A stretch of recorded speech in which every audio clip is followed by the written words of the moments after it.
ಆತ್ಮಸ್ಪರ್ಶ ಕಾರ್ಯಕ್ರಮಕ್ಕೆ ಮತ್ತೊಮ್ಮೆ ನಿಮಗೆ ನನ್ನ ಸ್ವಾಗತ. Once again, I welcome you to watch this wonderful program, this blessed program, the Spirit Touch. And I pray that God would touch your soul, spirit and body this morning. Yes, thank you so much. ನಿಮಗೆ ತುಂಬ ಹೃದಯದಿಂದ ನಾನು ವಂದಿಸ್ತೇನೆ, ಕೃತಜ್ಞತೆಯನ್ನು ಸಲ್ಲಿಸ್ತೇನೆ ಈ ಕಾರ್ಯಕ್ರಮವನ್ನು ವೀಕ್ಷಿಸುವುದಕ್ಕೋಸ್ಕರ. ಮಿತ್ರನೇ, ಅನ್ಗ್ರೇಟ್ಫುಲ್ನೆಸ್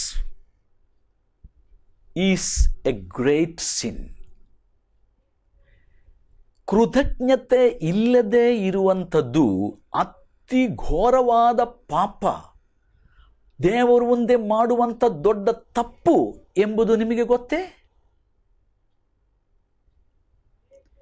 ಇದು ಬಹಳ ಜನರಿಗೆ ಗೊತ್ತಿಲ್ಲ.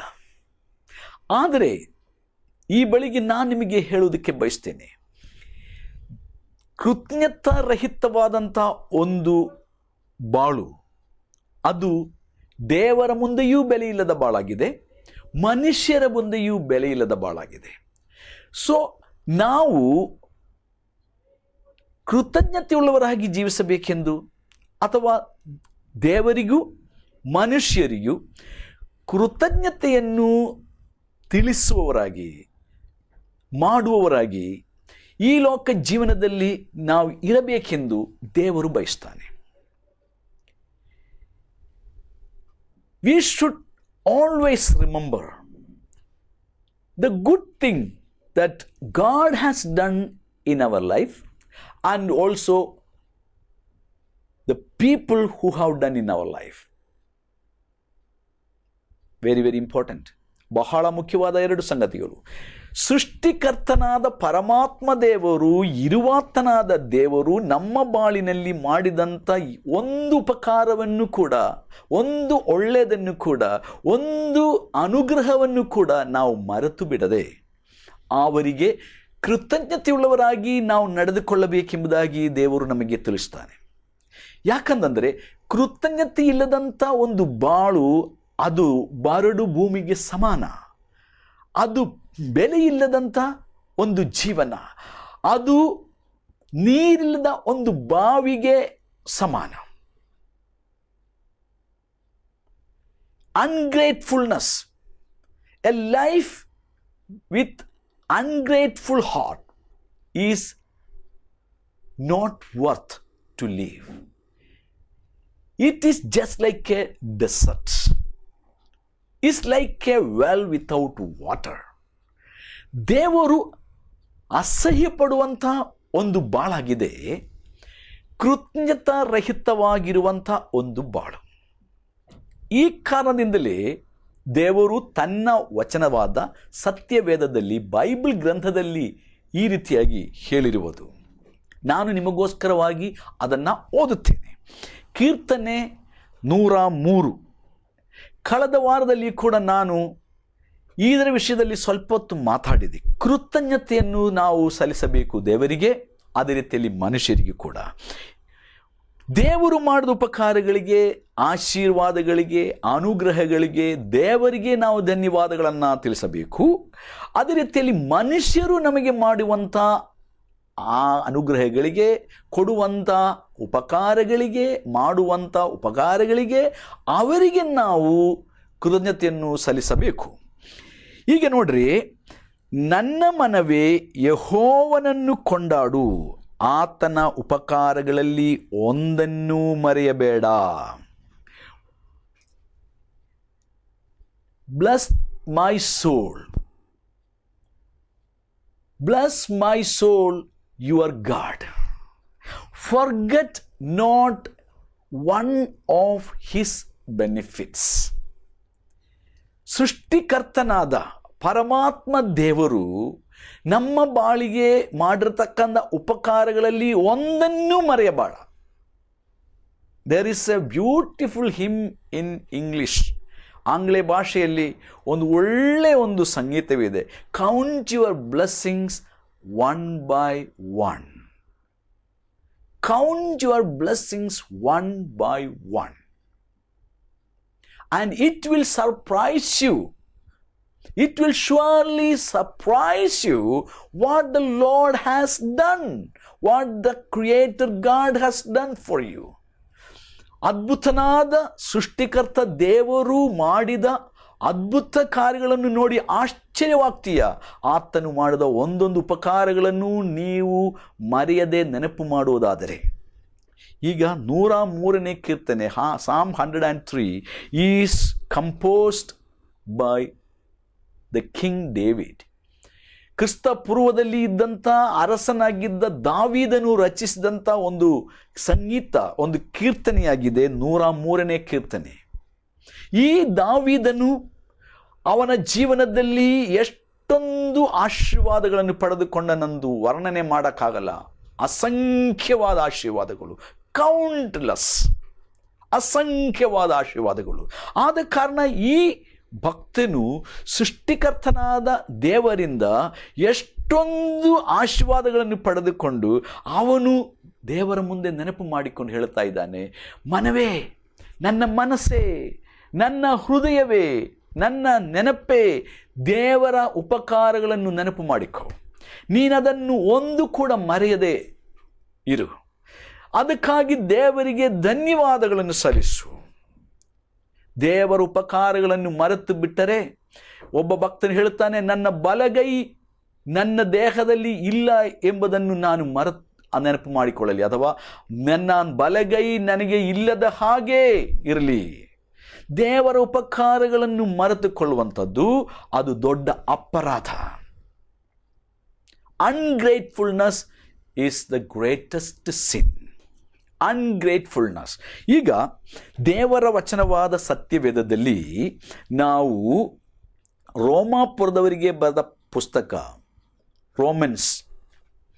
ರೋಮಾಪುರದವರಿಗೆ ಬರೆದ ಪತ್ರ ಎಂಬ ಒಂದು ಪತ್ರವಿದೆ. There is a book called the book of Romans and chapter 1. Okay, ರೋಮಾಪುರದವರಿಗೆ ಬರೆದ ಪುಸ್ತಕ 1ನೇ ಅಧ್ಯಾಯದಲ್ಲಿ ನಾನು ನಿಮಗೋಸ್ಕರವಾಗಿ ಆ ವಚನವನ್ನು ಓದುತ್ತೇನೆ. ನೋಡ್ರಿ, ಇಲ್ಲಿ ಬರೆದದೆ 21ನೇ ವಚನ, verse 21. For although they knew God, ದೇವರು ಯಾರೆಂದು ಇವರಿಗೆ ಅಂದರೆ ಮನುಷ್ಯರಿಗೆ ಗೊತ್ತಿದ್ದರೂ they did not honor him, ಅವರು ಆ ಸೃಷ್ಟಿಕರ್ತನಾದ ದೇವರಿಗೆ ಘನಪಡಿಸಲಿಲ್ಲ. ಕೇಳಿಸ್ಕೊಳ್ರಿ, ಆಸ್ ಗಾಡ್, ದೇವರೆಂದು ಘನಪಡಿಸಲಿಲ್ಲ. ಇನ್ನೇನು, or give thanks to him, ಅವರು ದೇವರಿಗೆ ವಂದನಾರ್ಪಣೆ ಮಾಡಲಿಲ್ಲ. They became futile in their thinking, ಅವರು ತಮ್ಮ ಆಲೋಚನೆಗಳಲ್ಲಿ ಅವರು ಕೊಳಕಾದರು, ನಿಷ್ಪ್ರಯೋಜಕರಾದರು. ಅವರ mind become senseless and darkened and their senseless minds were darkened in says. ಅವರ ಮನಸ್ಸು, ಅವರ ಬುದ್ಧಿ, ಅವರ ಅವರು ಆಲೋಚನೆ ಮಾಡಿ ಕತ್ತಲೆಯಾಗಿ ಪ್ರಯೋಜನವಿಲ್ಲದೆ ಅವರ ಮನಸ್ಸು ಹಾಳಾಗಿ ಹೋಯಿತು. ಇಲ್ಲಿ ಬರೆದಿರುವಂಥ ಒಂದು ಮುಖ್ಯವಾದ ವಿಷಯ ಇದೆ, ಅನ್ಗ್ರೇಟ್ಫುಲ್ನೆಸ್. ಅವರು ಸೃಷ್ಟಿಕರ್ತನಾದ ಪರಮಾತ್ಮ ದೇವರ ಉಪಕಾರಗಳನ್ನು ನೆನೆಸಿಕೊಂಡು ಆ ಸೃಷ್ಟಿಕರ್ತನಿಗೆ ನಮಸ್ಕಾರ ಮಾಡಲಿಲ್ಲ, ಸ್ತುತಿಸಲಿಲ್ಲ. It's a very very very serious thing my friend.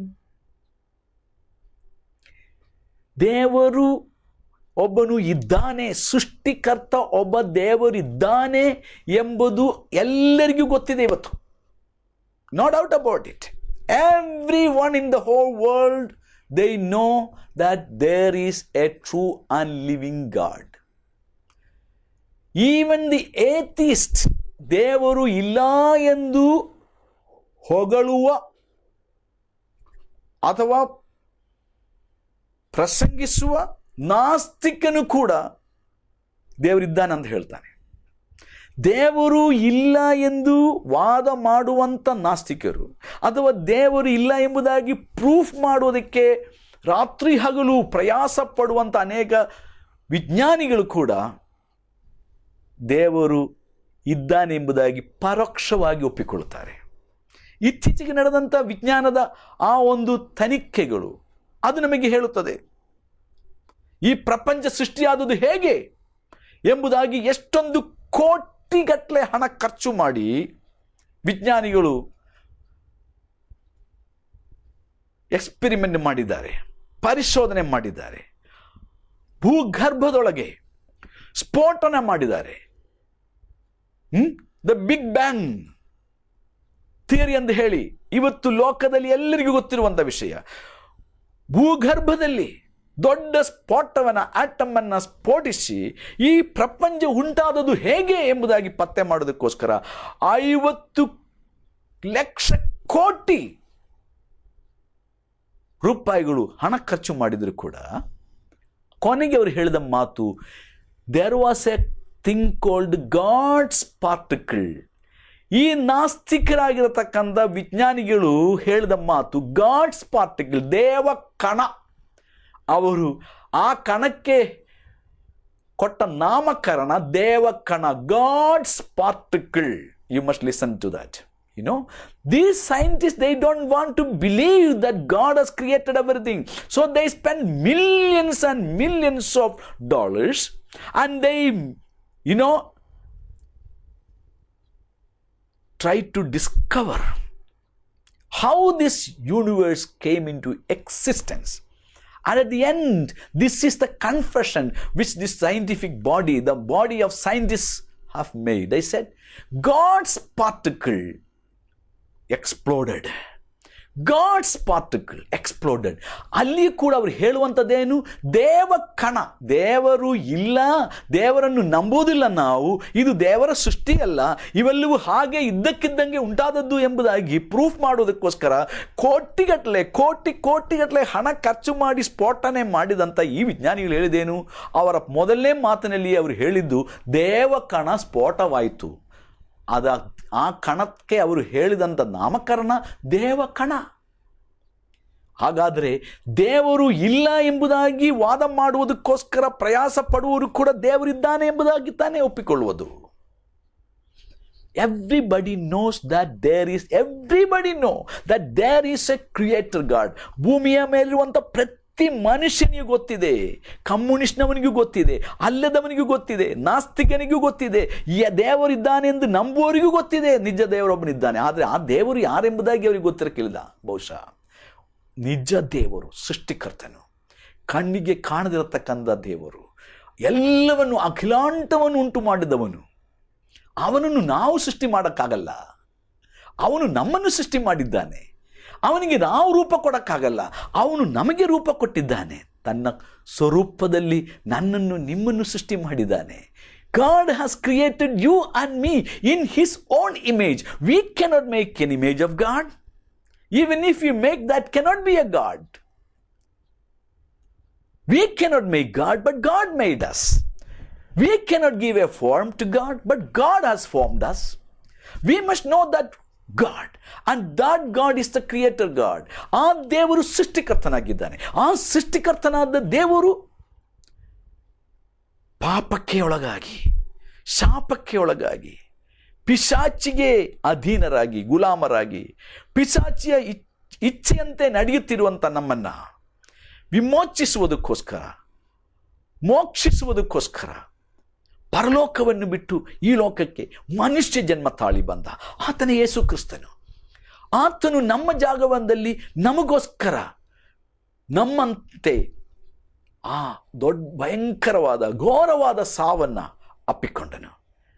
ನಮ್ಮನ್ನು ಆ ಭಯಂಕರ ಸಾವಿನಿಂದ ತಪ್ಪಿಸುವುದಕ್ಕಾಗಿ, ದೇವರ ಕೋಪದಿಂದ ತಪ್ಪಿಸುವುದಕ್ಕಾಗಿ, ನರಕದಿಂದ ತಪ್ಪಿಸುವುದಕ್ಕಾಗಿ, ಸೈತಾನನ ಹಿಡಿತದಿಂದ ನಮ್ಮನ್ನು ಬಿಡುಗಡೆ ಮಾಡುವುದಕ್ಕಾಗಿ ಯೇಸುವನ್ನು ಜನರಿಗೆ ರಕ್ಷಕನೆಂದು ಗೊತ್ತಿದ್ದರೂ ಸಹ ಆ ಯೇಸುವಿಗೆ ಸ್ತುತಿಸದೆ, ಆ ಯೇಸುವನ್ನು ಹೊಗಳದೆ, ಆ ಯೇಸು ಕ್ರಿಸ್ತನಿಗೆ ಕೃತಜ್ಞತೆಯನ್ನು ಸಲ್ಲಿಸದೆ, ಸೃಷ್ಟಿಕರ್ತನಿಗೆ ಕೃತಜ್ಞತೆಯನ್ನು ಸಲ್ಲಿಸದೆ, ಸೃಷ್ಟಿಕರ್ತನಿಗೆ ವಂದನಾರ್ಪಣೆ ಮಾಡದೆ ಮನುಷ್ಯರು ಇವತ್ತು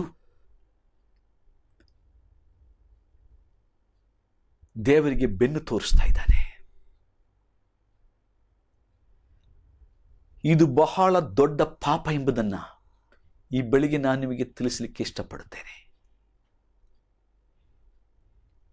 ಕೃತಜ್ಞತೆಯಿಂದ ಕೂಡಿದ ಒಂದು ಬಾಳು ದೇವರು ನಮ್ಮಿಂದ ಬಯಸ್ತಾನೆ. ದೇವರಿಗೆ ಯಾವಾಗಲೂ ನಾವು ಸ್ತುತಿಸಬೇಕು. ಸೃಷ್ಟಿಕರ್ತನನ್ನು ಮಾತ್ರ ನಾವು ನಮಿಸಬೇಕು. ಆತನನ್ನು ಮಾತ್ರ ನಾವು ಹೊಗಳಬೇಕೆಂದು ದೇವರು ಬಯಸ್ತಾನೆ. ಮನುಷ್ಯರು ಮಾಡಿದ ಉಪಕಾರಕ್ಕೆ ನಾವು ಒಂದು ವಂದನೆ ಹೇಳದಿದ್ದರೆ ಅವರಿಗೆ ಎಷ್ಟು ಬೇಜಾರಾಗುತ್ತದೆ.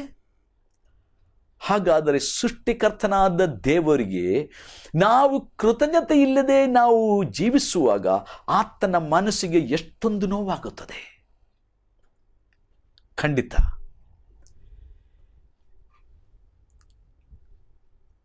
ಯೆಶಾಯನ ಪ್ರವಾದನಾ ಗ್ರಂಥದಲ್ಲಿ ಈ ರೀತಿಯಾಗಿ ನಾವು ನೋಡುತ್ತೇವೆ. In the book of Isaiah the prophet chapter 1 1ನೇ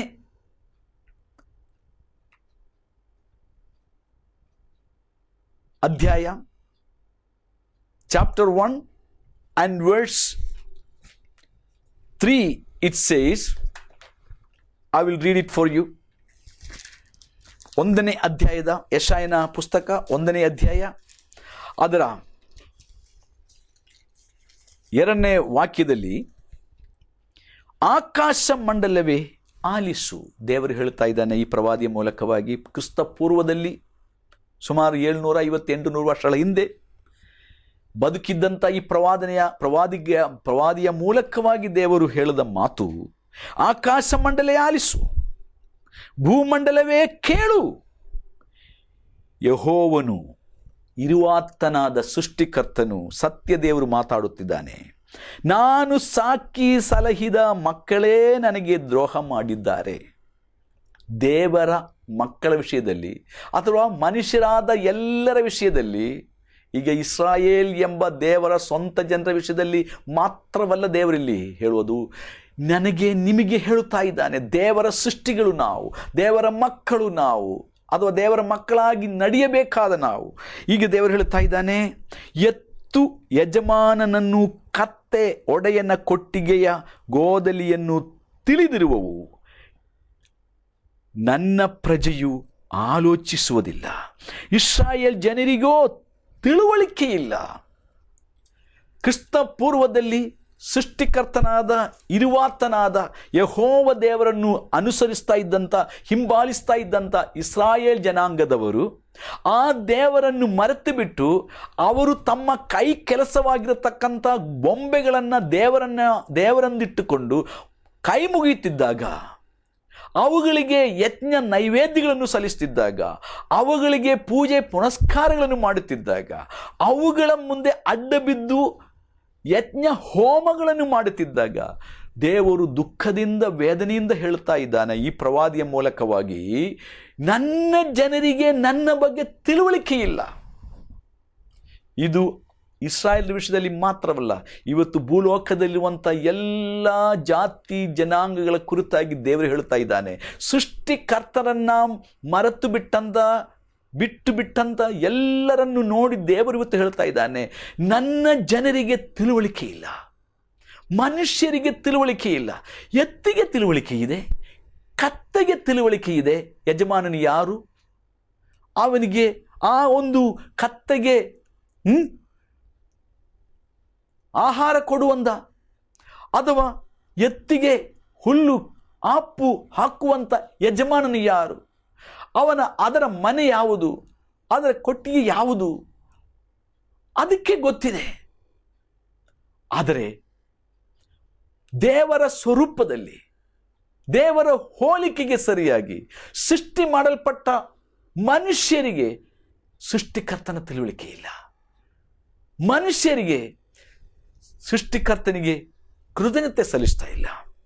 103ನೇ ಕೀರ್ತನೆಯಲ್ಲಿ ನಾನಾಗಲೇ ಓದಿದಿಲ್ಲ ವಾಕ್ಯ, ಭಕ್ತನಾದ ದಾವೀದನು ಹೇಳುತ್ತಾನೆ, ತನ್ನ ಆತ್ಮಕ್ಕೆ ಹೇಳುತ್ತಾ ಇದ್ದಾನೆ, ನನ್ನ ಮನವೇ, ನನ್ನ ಹೃದಯವೇ, ನನ್ನ ಆತ್ಮವೇ, ನೀನು ಆತ್ಮಸ್ವರೂಪನಾದ ಸೃಷ್ಟಿಕರ್ತ ದೇವರು ಮಾಡಿದ ಉಪಕಾರಗಳನ್ನು ಮರೆಯಬೇಡ. ನೋಡಿ, ಕೃತಜ್ಞತೆ ಇಲ್ಲದೆ ಇರುವಂಥದ್ದು ಅಥವಾ ಕೃತಜ್ಞತಾರಹಿತವಾದ ಒಂದು ಬಾಳು, ಅದು ಬಹಳ ದೊಡ್ಡ ಪಾಪಮಯವಾದ ಒಂದು ಬಾಳು ಎಂಬುದಾಗಿ ನಾನು ಆರಂಭದಲ್ಲಿ ಹೇಳಿದೆ. ನೋಡಿರಿ, ಈ 2016ನೇ ಇಸವಿ, ಇದು 2ನೇ ಸೋಮವಾರ ಅಲ್ವಾ? ಈ ತಿಂಗಳಲ್ಲಿ ನಮಗೆ 4 ಸೋಮವಾರ ಅಷ್ಟೇ ಇರುವುದು.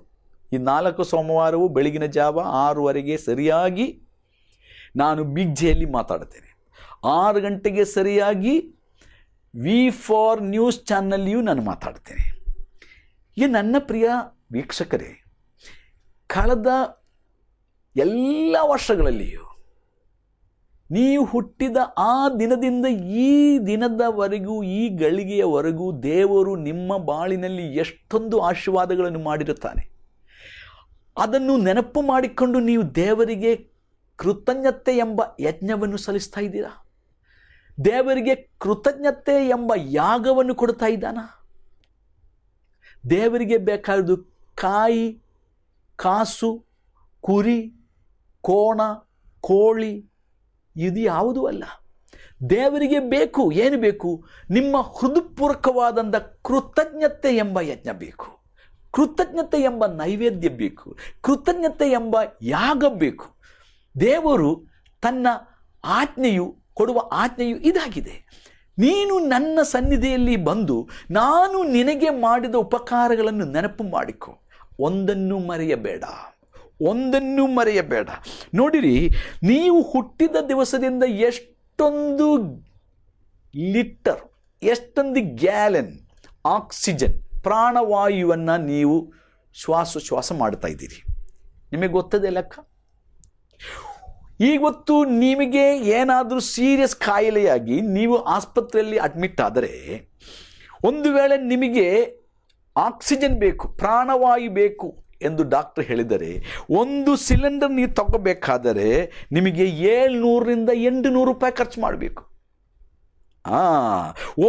ಒಬ್ಬ ಮನುಷ್ಯನು ಒಂದು ದಿವಸಕ್ಕೆ 3 ಸಿಲಿಂಡರ್ ಆಕ್ಸಿಜನ್, ಪ್ರಾಣವಾಯು ಅವನು ಶ್ವಾಸ ಮಾಡ್ತಾನೆ. ಇದು ಲೆಕ್ಕ. ಹಾಗಾದರೆ ಒಂದು ವರ್ಷಕ್ಕೆ ಅವನು ಎಷ್ಟು ಹಣ ಖರ್ಚು ಮಾಡಬೇಕು ಗೊತ್ತಾ? 7,66,000 ರೂಪಾಯಿಗಳು ಪ್ರತಿ ವರ್ಷ ಅವನು ಖರ್ಚು ಮಾಡಬೇಕು. ಒಬ್ಬ ಮನುಷ್ಯನು, ಆರೋಗ್ಯವಂತನಾದ ಮನುಷ್ಯನು 65 ವರ್ಷ ತನಕ ಬದುಕಿದ್ದರೆ ಅವನು 5 ಕೋಟಿ ರೂಪಾಯಿ ಮೌಲ್ಯದ ಅಥವಾ ಬೆಲೆಯ ಪ್ರಾಣವಾಯು ಶ್ವಾಸ ಮಾಡಬೇಕು. ಈಗ ಹುಟ್ಟಿದ ದಿವಸದಿಂದ ಎಷ್ಟು ವರ್ಷವಾಯಿತು? ನೀವೀಗ, ನಿಮಗೆ ಎಷ್ಟು ವಯಸ್ಸು? ಇಷ್ಟು ವರ್ಷಗಳು ನೀವು ಪ್ರಾಣವಾಯು ನೀವು ಶ್ವಾಸ ಮಾಡ್ತಾ ಇಲ್ವಾ? ನೀವು ದೇವರಿಗೆ ಎಷ್ಟು ಹಣ ಕೊಟ್ಟಿದ್ದೀರಿ ಅದಕ್ಕೋಸ್ಕರ? ದೇವರು ನಿಮಗೆ ಬಿಲ್ ಕಳಿಸಿದನಾ?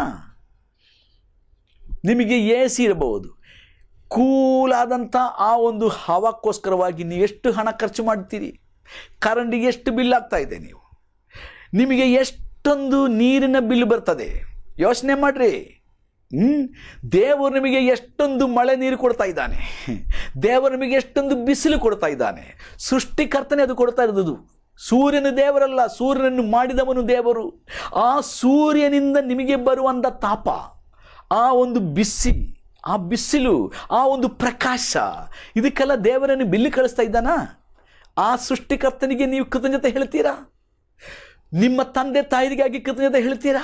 ಒಡ ಹುಟ್ಟಿದವರಿಗಾಗಿ ಕೃತಜ್ಞತೆ ಹೇಳ್ತೀರಾ? ನಿಮಗೆ ಆ ಅಕ್ಷರ ಕಲಿಸಿದಂಥ ನಿಮ್ಮ ಉಪಾಧ್ಯಾಯರು, ನಿಮ್ಮ ಅಧ್ಯಾಪಕರು ಅಥವಾ ನಿಮ್ಮ ಟೀಚರ್, ಅವರಿಗೆ ನೀವು ಉಪಕಾರ ಹೇಳ್ತೀರಾ? ಅವರನ್ನು ಬೀದಿಯಲ್ಲಿ ಸಿಕ್ಕಿದಾಗ, ಸರ್ ನಮಸ್ಕಾರ, ಮೇಡಮ್ ನಮಸ್ಕಾರ, ನೀವು ನನಗೆ ಅಕ್ಷರ ಕಲಿಸಿದ್ದೀರಿ, ಇವತ್ತು ನಾನು ಒಳ್ಳೆ ಎಂಜಿನಿಯರ್ ಆಗಿದ್ದೀನಿ, ಡಾಕ್ಟರ್ ಆಗಿದ್ದೀನಿ, ಅಥವಾ ನಾನು ದೊಡ್ಡ ಬಿಸ್ನೆಸ್ ಮ್ಯಾನ್ ಆಗಿದ್ದೀನಿ, ನಿಮಗೆ ತುಂಬ ಥ್ಯಾಂಕ್ಸ್ ಅಂತ ಹೇಳ್ತೀರಾ? ಅವರನ್ನು ಯಾವತ್ತೋ ಮರೆತು ಬಿಟ್ಟು ಆಯ್ತಲ್ಲ. ನಿಮಗೆ ಜನ್ಮ ಕೊಟ್ಟ ತಂದೆ ತಾಯಿಯರು, ಅವರಿಗೆ ಅಕ್ಷರ ಗೊತ್ತಿಲ್ಲ, ಆದರೆ ಅವರು ನಿಮ್ಮನ್ನು ಇವತ್ತು ಡಾಕ್ಟರ್ ಆಗಿ ಮಾಡಿದ್ದಾರೆ. ಆದರೆ ಅವರನ್ನು ಕಂಡ್ರೆ ನಿಮಗೆ ತಂದೆ ಎಂದು ಹೇಳೋದಕ್ಕೆ ಕೆಲವೊಮ್ಮೆ ಮನಸ್ಸಿಲ್ಲ ಅಲ್ವಾ? ಎಷ್ಟೋ ಜನರ ವಿಷಯ ನಿಜ ಇದೆ ಅಲ್ವಾ? ನೋಡ್ರಿ, ನಮ್ಮ ತಂದೆ ತಾಯಿಯರು, ನಮ್ಮ ಒಡ ಹುಟ್ಟಿದವರು, ನಮ್ಮ ಸ್ನೇಹಿತರು, ನಮ್ಮ ಸಹೋದರ ಸಹೋದರಿಯರು, ನಮ್ಮ ಒಳ್ಳೆ ನೆರೆಕರೆಯವರು, ನಮಗೆ ಬುದ್ಧಿಮಾತು ಹೇಳಿಕೊಟ್ಟವರು, ನಮಗಾಗಿ ಪ್ರಾರ್ಥನೆ ಮಾಡಿದವರು, ನಮಗೆ ಹಣಕಾಸು ಸಹಾಯ ಮಾಡಿದವರು ಎಷ್ಟೊಂದು ಜನರು. ಇವರೆಲ್ಲರಿಗಿಂತ ಹೆಚ್ಚಾಗಿ ನಮ್ಮ ಸೃಷ್ಟಿಕರ್ತನು, ಆತನಿಗೆ ನಾವು ಕೃತಜ್ಞತೆ ಮಾಡಬೇಡವಾ? ದೇವರೇ, ಈ ಒಂದು ದಿವಸಕ್ಕಾಗಿಯೂ ಸ್ತೋತ್ರ. ಈ ದಿವಸ ಮತ್ತೊಮ್ಮೆ ನಮಗೆ ನೀನು ಕೊಟ್ಟ ವಚನಕ್ಕಾಗಿ ಸ್ತೋತ್ರ. ಯಾವಾಗಲೂ ಕೃತಜ್ಞತೆಯಿಂದ ನಡೆದುಕೊಳ್ಳೋದಕ್ಕೆ ಸಹಾಯ ಮಾಡಿರಿ. ಇಂದಿನ ಕಾರ್ಯಕ್ರಮ ವೀಕ್ಷಿಸಿದ ಪ್ರತಿಯೊಬ್ಬರನ್ನ ಆಶೀರ್ವದಿಸಿರಿ. ಅವರಿಗಾಗಿ ವಂದನೆ ಸ್ವಾಮಿ. ಯೇಸು ನಾಮದಲ್ಲಿ ಸ್ತೋತ್ರ ಮಾಡುತ್ತೇನೆ. ಆಮೇನ್.